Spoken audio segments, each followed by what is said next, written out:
अगला सवाल ये है कि सुनने में आता है फिल्म इंडस्ट्री मतलब it's not a very good industry to work in. Why?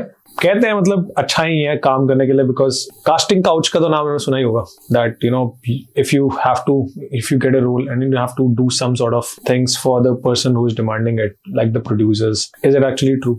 यार कास्टिंग काउच का ऐसा सिस्टम है कि अगर आपको करना है, बिफोर आई गो, मतलब आपके साथ ऐसे कभी हुआ है क्या? नहीं, मैंने तो ऑडिशन के थ्रू ही काम लिया. इनफैक्ट मेरे साथ कभी ऐसा नहीं हुआ कि कोई मुझे बोले कि हाँ ऑडिशन की जरूरत नहीं है, आप सीधा आ जाओ. मैंने अभी तक जितना भी काम किया ऑडिशन के थ्रू किया Okay. और अच्छा काम किया, अच्छे लोगों के साथ काम किया. I don't mind. मुझे ऐसा लगता है कि अगर आप मुझे उस कैरेक्टर में देख पाएंगे या उस किरदार को मैं करने के लिए जो मेहनत करूंगा वो आपको दिख जाएगी अभी से, तो हम उस पर बिल्ड कर सकते हैं. ऑडिशन देने में कोई शर्म नहीं होनी चाहिए. एक टाइम था मेरे साथ ऐसा कि मुझे लगता था यार मैंने इतना काम कर दिया है यार, मुझे अभी भी ऑडिशन देने पड़ते हैं यार, ये क्या मजाक है. पर फिर मुझे ऐसा भी लगने लगा कि यार ये रियाज है ना, this is not like singing. ये लाइफ से आ रही है. आप रोज ऑब्जर्व कर रहे हो, आप लिख रहे हो, आप एक्टिंग कर रहे हो, तो आपने किसी चीज पे काम किया होगा. जब मैं यहाँ से दिल्ली से गया था तो मैं खत्म बोलता था, फिनिश को जो हिंदी में या उर्दू में बोलते हैं खत्म, तो मैं दिल्ली का था, मैं खत्म बोलता था. फिर मैं गया, मैंने देखा यार खत्म होता है, तो मैंने अपनी रियल लाइफ में चेंज किया पहले वो. तो मैं अगर अब विस्पर भी करता हूँ यार खत्म हो गया, तो लाइफ में वो चेंजेस करने पड़ते हैं.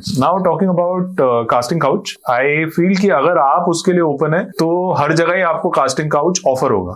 क्या उससे काम मिलता है? I don't think so. मैंने किसी को नहीं देखा, मेरे आसपास इतने अच्छे दोस्त हैं जो इतना अच्छा काम कर रहे हैं, मैंने उनको नहीं देखा कास्टिंग काउच में घुसते हुए. और किसी बहुत ही अच्छे इंसान ने मुझे एक बार एक बात बोली थी, या तो लोग कास्टिंग काउच करते हैं या वो काम करते हैं. So I think that answers your question कि आप यार काम को चूज करो, काम पे फोकस करो. अगर आप फोकस ही यहाँ करोगे तो आपको ऐसे ही लोग मिलेंगे, तो आप फोकस यहाँ रखो. और शायद मिलते हो, शायद ना मिलते हो, मुझे नहीं मिले. एक बार कभी किसी ने शायद बोला था, तो मैं तो दिल्ली से था, मैंने तो हड़का दिया. तो मुझे ऐसा भी लगने लगा कि यार इनकी लॉबी बहुत बड़ी होती है, लॉबी से शायद मेरे को कभी काम ना मिले, पर कभी जरूरत नहीं पड़ी. फिर मैं इतना बड़ा हो गया कि वो आके एक बार मुझे बाद में उसने बोला, अरे मनीष तुम तो मेरे साथ काम नहीं करते. मैंने कहा करूंगा भी नहीं. मतलब या तो बहुत अच्छा रोल लेके आया यार और बहुत अच्छे पैसे होने चाहिए उसके, तब मैं कर लूंगा, बट अदरवाइज नहीं. क्योंकि मैं भूला नहीं था कि उसने कैसे ट्रीट किया था. बट हाँ, उसने मेरे साथ कुछ किया नहीं, तो ट्रांजैक्शन थी, उसने मांगा, मैंने नहीं दिया. But I am sure emotionally बहुत लोगों के लिए बहुत ड्रेनिंग है ये, क्योंकि मैं लड़का हूं और मुझे किसी ने ऐसा बोला, मैं एक ऐसे बैकग्राउंड से आता हूं जहां हम हड़का देते हैं, मुझे इतना फर्क नहीं पड़ा इमोशनली.